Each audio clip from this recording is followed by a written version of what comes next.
Assalamualaikum warahmatullahi taala wabarakatuh. Waalaikumsalam warahmatullahi wabarakatuh.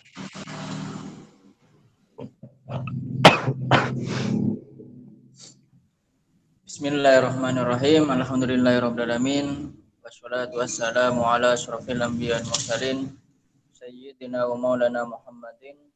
Amma ba'du.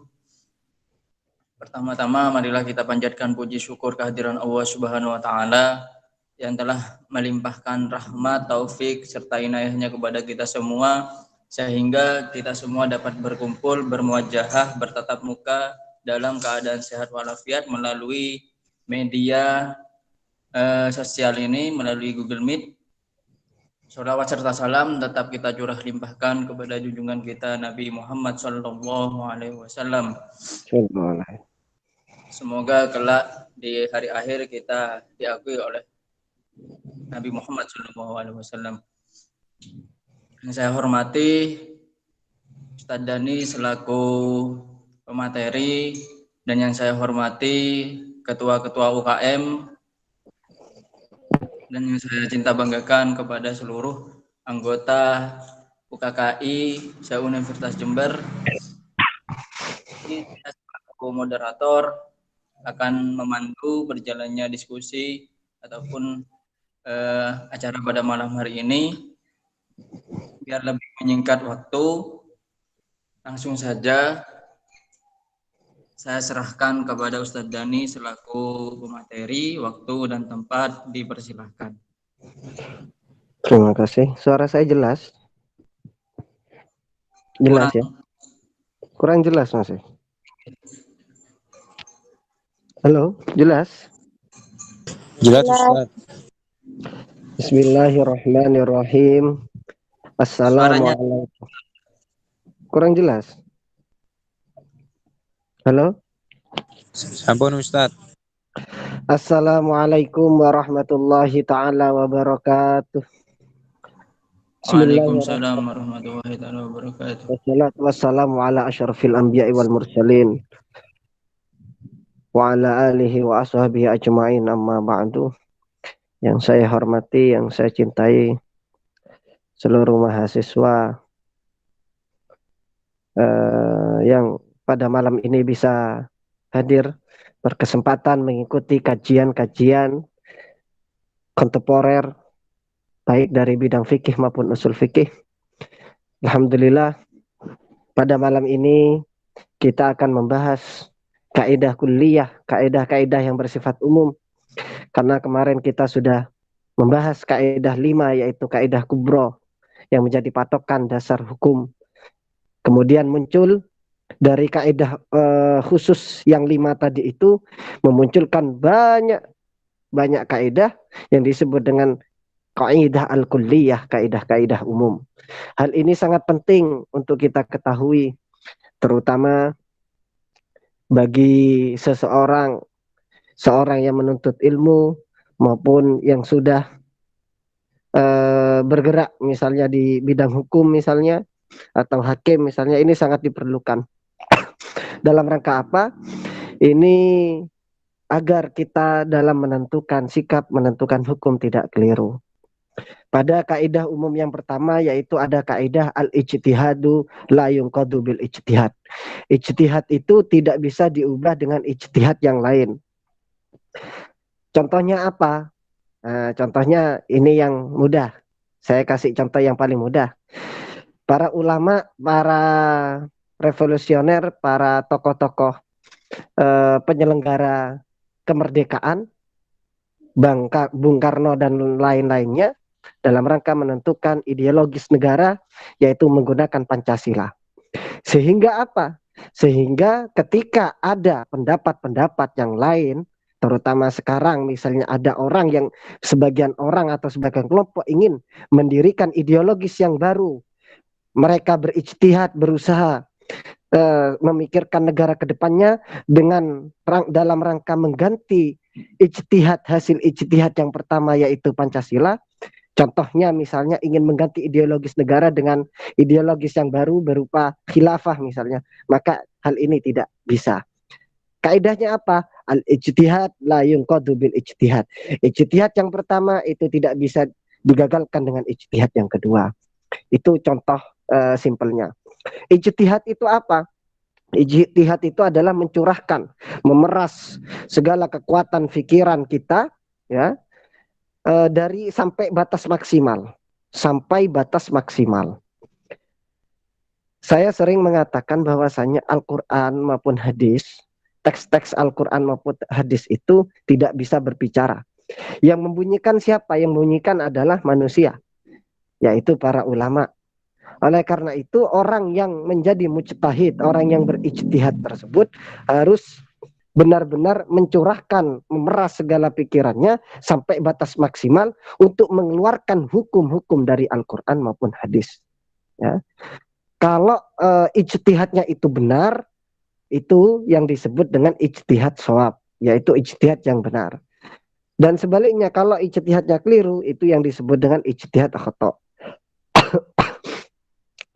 Dalam hal ini ada beberapa contoh, misalnya, ya, semisal yaitu seseorang ingin melakukan sholat isya, namun dia berijtihad, yang betul itu kiblatnya itu adalah menghadap timur. Nah, padahal kiblat itu kalau di Indonesia itu kan menghadap barat. Dia berijtihad sendiri, mengira-ngira sendiri.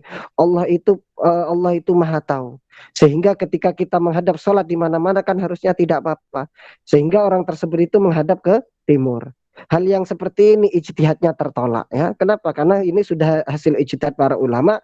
Kiblat khusus pada negara Indonesia yaitu menghadap barat. Sehingga ada ijtihad yang baru. Maka tidak bisa menggagalkan hasil ijtihad yang pertama. Namun dalam permasalahan ijtihad ini, yaitu hukum yang dikeluarkan dari batas maksimal dalam rangka mengeluarkan hukum-hukum yang ada di Al-Quran maupun hadis, ya, sehingga menghasilkan suatu hukum yang paten, ada beberapa pengecualian. Ini sesuai kaidah likulli syai'in mustasnayatun. Segala sesuatu itu pasti ada pengecualian, ya. Sama halnya seperti ini. Dilarang melanggar lalu lintas. Namun ada beberapa faktor yang membolehkan untuk melanggar lalu lintas. Misalnya pejabat negara, pemadam kebakaran, ambulan yang urusan nyawa dan lain sebagainya. Itu diperbolehkan. Hal ini sudah biasa terjadi, ya. Kaidahnya apa? Likulli syai'in mustasnayatun. Segala sesuatu itu ada pengecualian. Begitu juga dalam masalah ini. Al-ijtihad la yunqadu bil ijtihad. Ijtihad yang pertama tidak bisa gagal atas ijtihad yang pertama. Namun ada beberapa pengecualian, yaitu yang mana hasil ijtihad yang pertama itu bisa digagalkan oleh ijtihad yang kedua. Semisalnya apa? Ini ada beberapa contoh dalam kitab Faraidul Bariyah. Misalnya ada seorang presiden yang mana dia baru diangkat, kemudian mengubah status tanah yang ada. Seperti yang kemarin terjadi, Bapak Jokowi membagikan ribuan sertifikat bagi warga. Padahal sertifikat yang dibagikan tanah itu adalah tanah yang sudah ditetapkan oleh negara. Namun disertifikatkan kemudian dikasihkan warga. Hal ini bagaimana? Apakah boleh? Boleh, ya. Seorang imam, seorang pemimpin, ya, ketika mengubah status tanah, baik itu tanah lapangan, pasar, taman rekreasi dan lain sebagainya, itu diperbolehkan untuk mengubah. Meskipun pemimpin yang sebelumnya sudah menentukan ini untuk lapangan, ini untuk taman bermain, ini untuk alun-alun, ini untuk olahraga. Ketika ada pemimpin yang baru kemudian mengubahnya, hal ini diperbolehkan. Kemudian yang kedua, masalah qismatul ijbar, pembagian secara paksa. Ini kasusnya sering terjadi pada hakim. Semisal ada seseorang mengadukan kepada hakim, ya hakim, orang tersebut punya hutang ke saya. Namun orang yang si B, anggaplah si A dan si B. Si A ini ingin menagih hutang ke si B. Kemudian si B itu tidak mampu membayarnya. Namun memiliki barang-barang yang bisa untuk dijual. Kemudian laporan ke hakim si A ini. Kemudian hakim menentukan bahwasanya harus tetap membayar hutang. Kalau tidak punya uang, maka barang-barang yang apa namanya yang dimiliki B harus dijual. Kemudian ketika ditaksir hasilnya semisal yang awalnya si A ini ingin menagih 4 juta, namun hasil taksiran ketika dijual semua barangnya adalah 3 juta. Lantas bagaimana? Ini berlaku qismatul ijbar. Awalnya yang hukum awalnya itu adalah harus melunasi 4 juta, maka ijtihad yang baru muncul. Bagaimana mau melunasi 4 juta sedangkan uangnya hanya 3 juta setelah dijual semua. Sehingga orang si A ini hakim memenangkan bahwasanya tetap membayar hutang namun tidak sampai 4 juta yaitu 3 juta. Hal seperti ini diperbolehkan seperti itu. Kemudian ini misalnya masalah takwin, penetapan harga atau penetapan harta ya. Misalnya ada seorang laki-laki meninggal. Kemudian ketika meninggal ini hartanya banyak. Ada rumah besar, mobil, sawah, tanah, perusahaan dan lain sebagainya. Kemudian ketika masalah pembagian, karena ini warisannya banyak. Kalau warisannya banyak pasti jadi tukaran seperti ini. Sehingga ketika dibagi ke ahli waris semua, ini tidak sesuai ya, tidak sesuai. Hal yang seperti ini bagaimana? Hakim memutuskan boleh menghitung ulang ya, meskipun sebenarnya sudah ditentukan.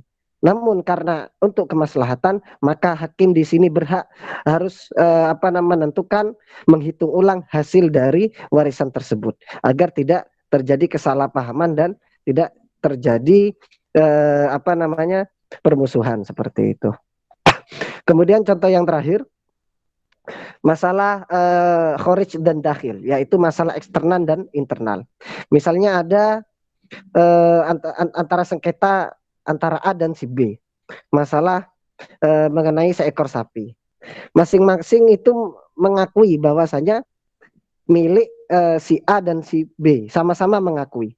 Bagaimana sikapnya hakim? Ini kebetulan ada banyak mahasiswa Fakultas Hukum harus tahu seperti ini. Ada si A dan si B sama-sama mengaku sapi C ini, anggap namanya sapinya C, mengaku sama-sama memiliki sapi C. Akhirnya mengadu ke hakim. Wahai hakim, ini hak sapi saya, katanya si A. Si B juga mengaku seperti itu. Ini sapi saya. Kemudian hakim harus menentukan bagaimana. Hakim harus menentukan posisinya di mana ini sapinya. Ternyata posisinya itu ada si A. Maka hakim memenangkan si A. Si A yang memiliki sapi ini. Kemudian setelah sudah ditetapkan hakim bahwasanya memenangkan si A yang memiliki sapi ini karena berada di tempat tersebut. Kemudian si B ini setelah terjadi persidangan, si B ini membawa bukti ke hakim bahwasanya sapi itu miliknya si B. Buktinya apa? Ada notarisnya, ada notanya. Kemudian mendatangkan beberapa saksi.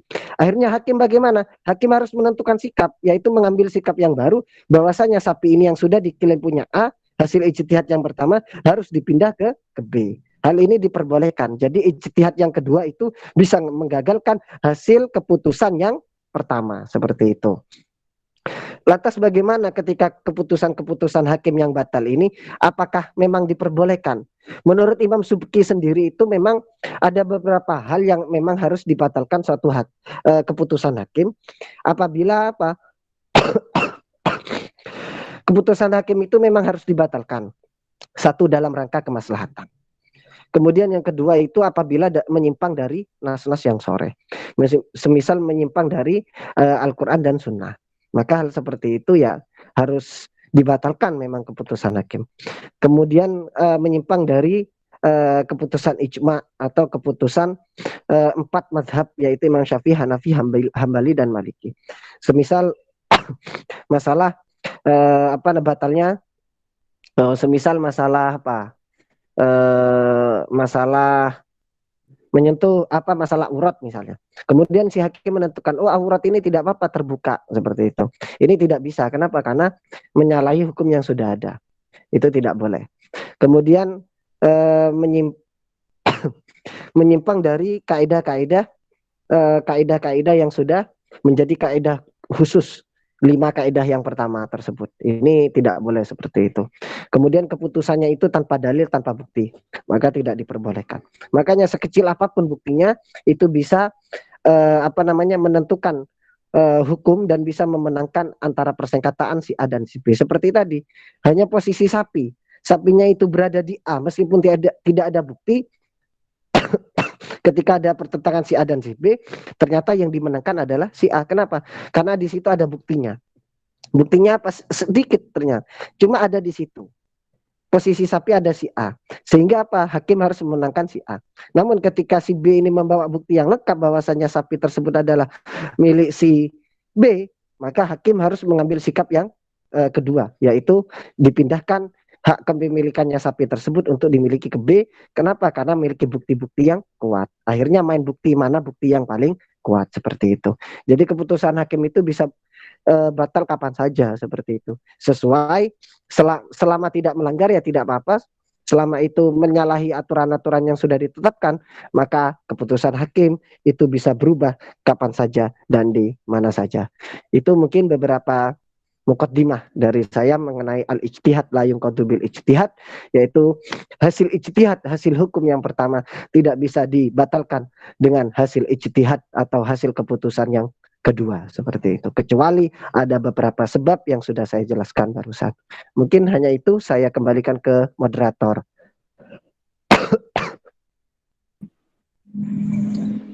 Oke, alhamdulillah. Terima kasih Ustaz Dani. Nampaknya Ustaz Dani lagi kurang sehat gitu. Jadi kemarin ini pengajian dibatalkan semua ini maksa saya sekarang.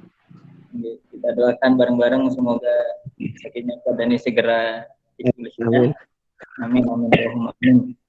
Baik, untuk para rekan-rekan, sahabat-sahabat, teman-teman semua, mungkin ada pertanyaan terkait pembahasan untuk saat ini.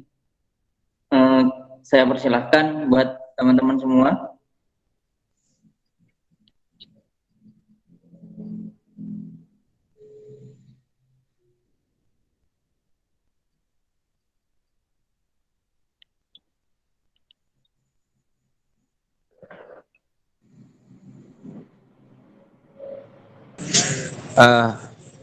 Saya, Mas Moderator, ingin bertanya. Oke.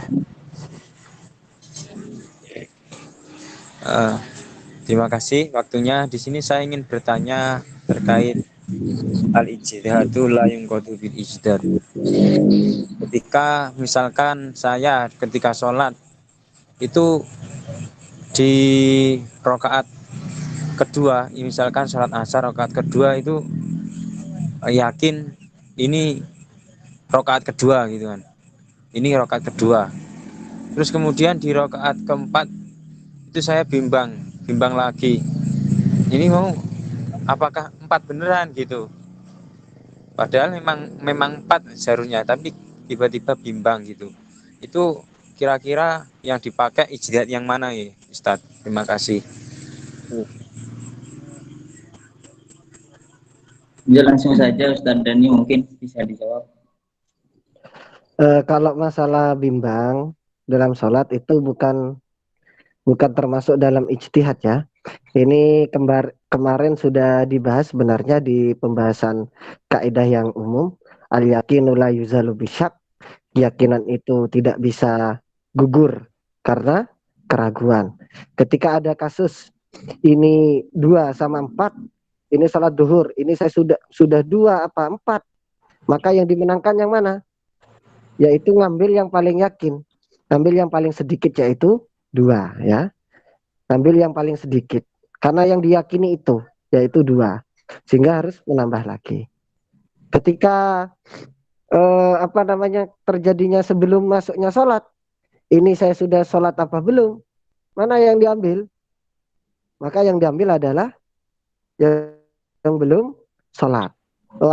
Kecuali yang belum sholat, kecuali kalau memang sudah benar-benar yakin. Tapi kalau yakin namanya kan tidak ragu berarti ya. Kecuali benar-benar yakin. Ada suara orang ya? Halo? Oke. Jadi apa namanya? Disesuaikan kasusnya. Khusus masalah ijtihad ini, al ijtihad la yunqadu bil ijtihad, ini lebih ke apa namanya? Menentukan suatu hukum. Sehingga ketika kasusnya itu adalah keraguan-raguan dalam sholat, itu tidak termasuk dalam kaidah al ijtihad la yunqadu bil ijtihad, tapi masuk keyakinan al yakinu la yuzalu bisyak. Kalau sudah apa namanya keyakinan itu tidak dapat gugur gara-gara keraguan. Keraguan. Semisal ini, ada kaidah yang mengatakan man tayaqqana al fi'la, barang siapa meyakini pekerjaan itu, misalnya sudah yakin 4 rakaat, wa syakka fil qalili awil katsir, humila alal qalil. Dan dia ragu, sudah sedikit apa belum? Contohnya dalam sholat duhur. Ini saya baru 2 rakaat apa 4 rakaat? Maka yang dimenangkan mana? Humila al qalil. Maka yang dihitung itu adalah yang paling sedikit, seperti itu. Ya, kaidahnya apa? Ini turunan kaidah dari al yakinu la yuzal bisyak. Keyakinan itu tidak bisa hilang, tidak bisa digugurkan gara-gara keraguan, seperti itu. Kecuali kalau memang benar-benar yakin. Oh, saya yakin keempat. Nah, kalau sudah yakin ya enggak apa-apa. Tapi ketika sama-sama ragu, saya apa namanya sudah melakukan 2 rakaat atau 4 rakaat, maka yang dimenangkan adalah yang 2 rakaat. Man tayaqqana al fi'la wa syakka fil qalili awil katsiri humila alal qalil. Maka yang dimenangkan adalah al qalil, humila alal qalil, seperti itu. Jadi tidak termasuk masalah al ijtihad la yunqadu bil ijtihad, ya. Seperti itu. Mungkin itu. Oke, Ustadz, terima kasih. Mungkin dari itu ya, enggak? Dari tadi yang tanya, siap. Mungkin ada yang kurang jelas.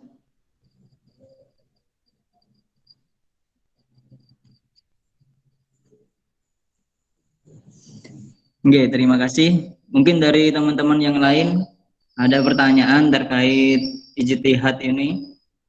Mungkin ada yang masih dibingungkan terkait pembahasan ijtihad yang masih mengganjal mungkin dari teman-teman. Saya takutnya masih banyak yang tidak paham ijtihad, ya. Ijtihad itu adalah mencurahkan, mengerahkan seluruh pikiran sampai batas maksimal. Sampai batas maksimal dalam rangka mengeluarkan suatu hukum dari Al-Quran maupun Sunnah. Apa bedanya kita berijtihad sama tidak? Kalau berijtihad itu sampai batas maksimal, mencurahkan sampai batas maksimal. Dan ada beberapa persyaratan tertentu. Seperti dalam fikih sunnah misalnya. Syarat ijtihad khusus di zaman modern berbeda, nggak kayak yang kitab-kitab yang klasik. Kalau kitab-kitab klasik harus menguasai ilmu-ilmu Al-Quran, jelas itu, ya. Tafsir, takwil, ilmu badi, manik, balaghah, dan lain sebagainya. Nahwu, sorof, asbabun nuzul, masalah ilmu-ilmu hadis, dan juga harus hafal ribuan hadis, perawinya, matanya, sanatnya, ilmu diroyah, riwayah, dan lain sebagainya. Namun dalam kaitannya dalam kemodernnya, sehingga ada beberapa ulama yang memang seperti Syekh Yusuf Al-Qardawi atau Syekh Sabik yang mengaku dirinya mujtahid, tapi meskipun tidak diakui oleh beberapa kalangan ulama yang lain, beliau menambahkan beberapa syarat, ya, khusus di zaman modern. Khusus di zaman modern, seorang mujtahid itu orang yang mengerahkan seluruh kemampuannya untuk menghasilkan hukum, itu tidak hanya harus tahu masalah keagamaan, tidak. Ditambahi kalau yang peraturan yang mujtahid yang terbaru, yang modern, yaitu ayyakuna aliman anisyasa, harus tahu masalah politik, anitibiyah, masalah kedokteran, anil qawanin, masalah undang-undang, masalah hukum, undang-undang, demokrasi, dan lain sebagainya, itu harus tahu semua. Jadi tidak hanya masalah keagamaan. Kalau kaitannya masih yang klasikal, itu yang berkaitan tentang masalah keagamaan, syarat-syarat khususnya. Namun sekarang syarat-syaratnya ditambahi, yaitu harus mengetahui ilmu-ilmu yang kemodernan, masalah ilmu-ilmu fisika, kimia, kedokteran, hukum, dan lain sebagainya. Itu, ya, beberapa informasi sedikit mengenai mujtahid, orang yang mengerahkan segala kemampuannya untuk menghasilkan satu hukum.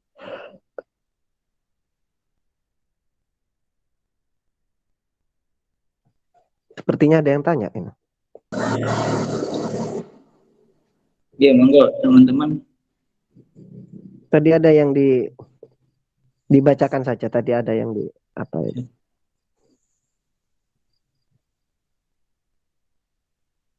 Ada yang lewat teks tadi ya. Saya bacakan pertanyaannya. Bagaimana semisal kita ingin bergaul dengan semua jenis kalangan agar lebih banyak teman dan tidak terkesan eksklusif? Akan tetapi kita harus bergaul dengan teman yang baik agar ketularan baik juga. Bagaimana menentukan ijtihad tersebut? Terima kasih. Itu Ustaz pertanyaannya. Iya. Kalau masalah seperti itu tidak perlu ijtihad ya. Ingat ya, kalau ijtihad ini berlakunya dalam rangka menentukan hukum. Jadi lebih ke para ulama, para hakim, para imam seperti itu. Kalau yang masih non sewu, kalau kelasnya seperti saya, panjenengan semua ini bukan dalam rangka ijtihad ya. Ini hanya dalam rangka berikhtiar. Namanya berikhtiar bukan berijtihad. Karena kalau berijtihad itu mengerahkan seluruh kemampuan, memeras dari kemampuan kita sampai menghasilkan hukum-hukum yang ada. Kalau para hakim yang modern ini harus memeras hukum dari UUD 945. Itu kalau masalah-masalah yang seperti ini itu hasil ikhtiar kita. Ya apa ikhtiar kita misalnya dalam bergaul. Memang Rasulullah SAW menganjurkan kita untuk muasyarah, yaitu serawungan, bertaamul ya, kemudian bermuamalah, hubungan satu dengan yang lain. Bermasalahannya bagaimana kita apakah harus kita untuk berserawungan, berteman ke semuanya. Nanti bisa dilihat di kajian taklim saya itu ada itu masalah dalam rangka ikhtiaril, dalam rangka memilih teman, guru dan teman. Itu sudah dibahas di dalam kitab taklim. Ada beberapa cara memang dalam rangka memilih teman. Usahakan memang kalau menurut kitab taklim tersebut Syekh Az-Zarnuzi apa namanya, dalam rangka memilih teman itu memang harus cari teman-teman yang bagus, teman-teman yang semangat. Kenapa seperti itu? Agar nular ke kita semangatnya atau kecerdasannya, kepintarannya. Logikanya apa? Dalam kitab Ta'lim dijelaskan logikanya seperti orang yang jualan minyak wangi. Orang kalau dekat sama orang yang apa namanya? Orang kalau dekat sama orang yang jualan minyak wangi maka ikut wangi. Ya, kecuali kalau kita kuat enak, kita yang jadi jualannya, sehingga kita bisa mempengaruhi orang lain. Kalau kita masih gampang dipengaruhi, lebih baik jangan. Berarti kalau lebih baik gampang dipengaruhi, ikuti yang lain, jangan berteman sama yang negatif tapi yang positif seperti itu. Itu dalam metode di kitab Ta'lim Mutalim. Nanti bisa ditonton kajiannya secara langsung, itu saya sudah hatam soalnya di channel YouTube saya, dalam rangka memilih guru dan juga memilih teman. Ada beberapa trik-trik dan metode dalam rangka memilih teman maupun berserawungan dengan semua orang. Tidak semuanya harus kita serawungi, kecuali kalau kita dalam rangka berdakwah, kita bisa memengaruhi orang, monggo silahkan ya. Tapi kalau kita masih gampang dimengaruhi, lebih baik jangan, jauhi ya. Min husnil mar'i tarkuhu ma la ya'nihi. Sesuatu yang paling bagus itu yang meninggalkan yang tidak ada manfaatnya. Kita berserawungan nanti hanya akan menimbulkan sesuatu yang tidak berfaedah. Mustagilan bima la ya'nihi. Sibuk yang tidak ada manfaatnya, lebih baik kan jangan, dijauhi saja seperti itu. Nyari jalan amannya. Mungkin itu. Tadi ada pertanyaan terakhir ini ya dari Ustadz Kafa ini. Oke, saya bacakan Ustaz. Itu Mas Khairul Akbar Aziz, semoga bisa dipahami terkait penjelasan dari Ustadz. Yang selanjutnya pertanyaan yang terakhir dari Mas Kafa. Kalau terkait qaul qadim dan qaul jadid, gimana Ustadz? Apakah itu masuk kaidah ini? Mohon pencerahannya. Terima kasih. Monggo Ustadz. Masalah qaul qadim dan qaul jadidnya Imam Syafi'i.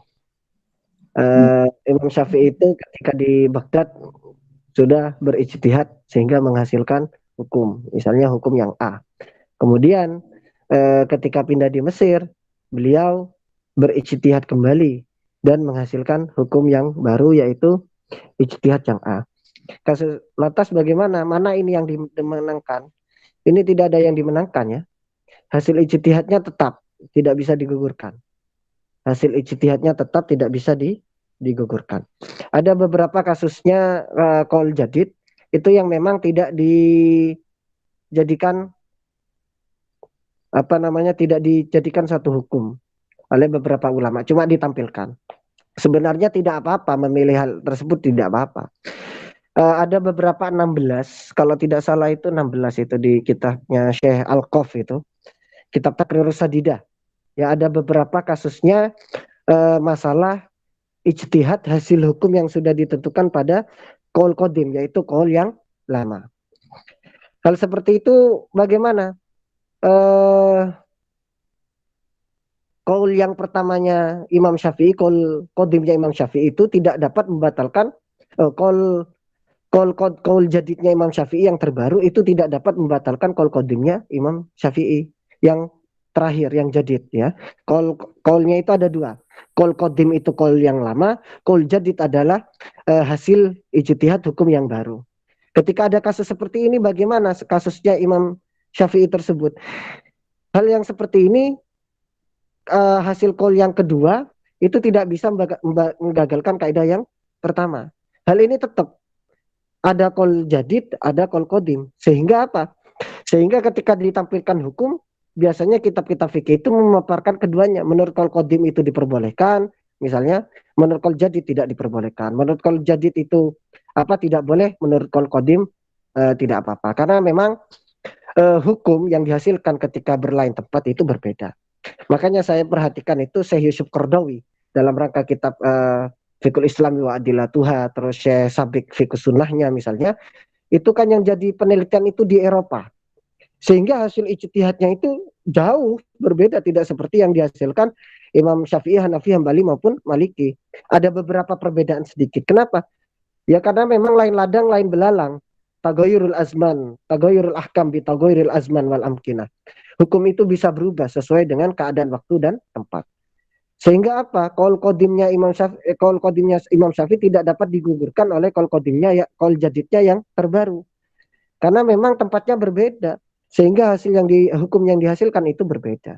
Jadi kasusnya dalam qaul qadim maupun qaul jadid ini sama-sama qaulnya ada dan tidak bisa saling menggugurkan. Qaul qadimnya tidak bisa menggugurkan qaul jadidnya, qaul yang baru tidak bisa menggugurkan qaul yang lama, seperti itu.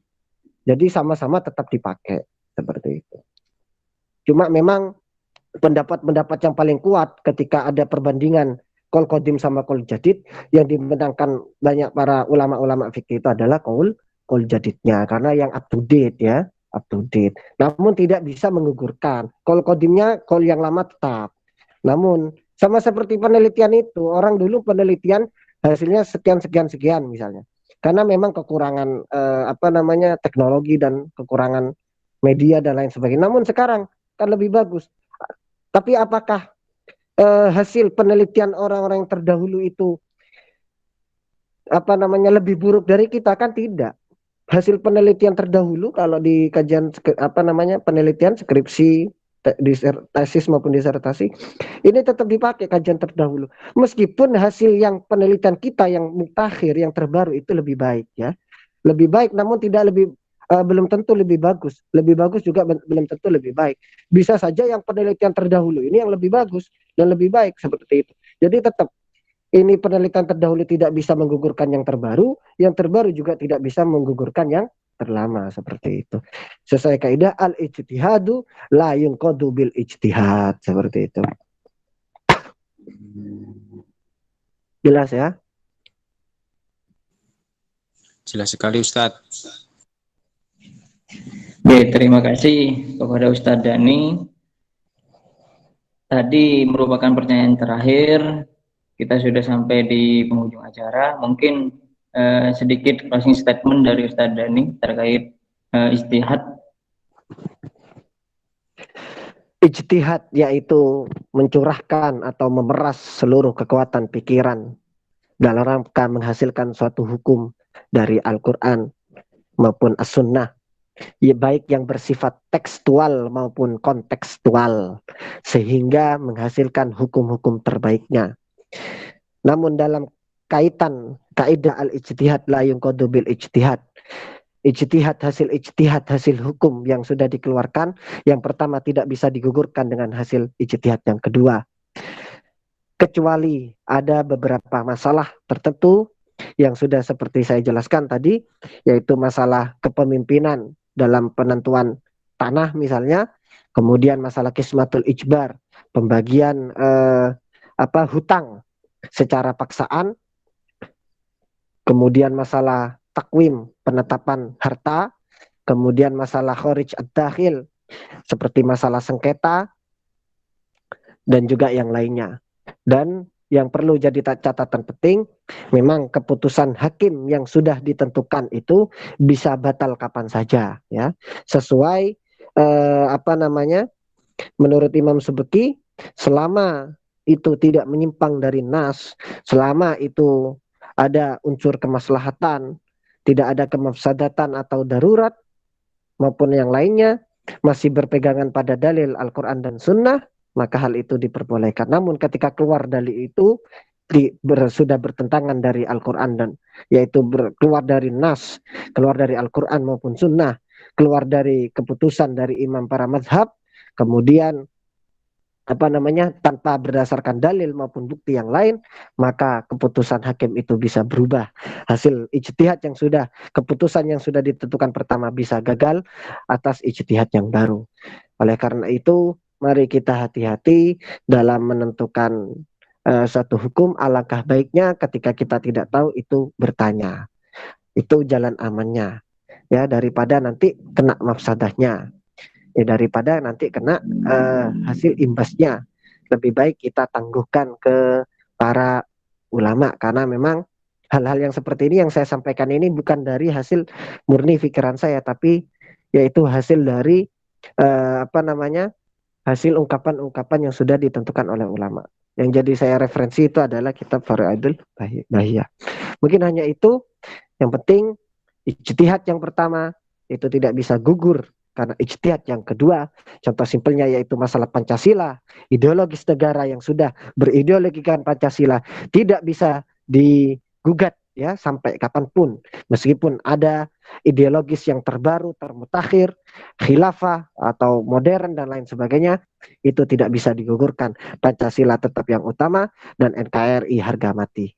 Jadi itu kesimpulannya. Oke, terima kasih Ustaz Dani. Mungkin saya ambil alih selaku moderator. Semoga pembahasan kajian pada malam hari ini menjadi ilmu yang barokah, berkah dunia akhirat bagi kita semua. Amin amin Allahumma amin. Mungkin hanya itu, saya selaku moderator, kurang lebihnya mohon maaf. Sekali lagi terima kasih, salam hormat kepada Ustadz Dani selaku pemateri. Saya ucapkan terima kasih. Saya selaku moderator, kurang lebihnya mohon maaf yang tiada batas. Akhir kalam dari saya, Allahumma fiqila komitorik. Wassalamualaikum warahmatullahi ta'ala wabarakatuh.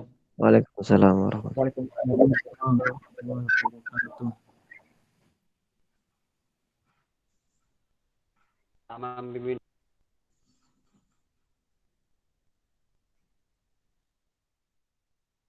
Pak apa? Pak. Ya. Masih ada serta.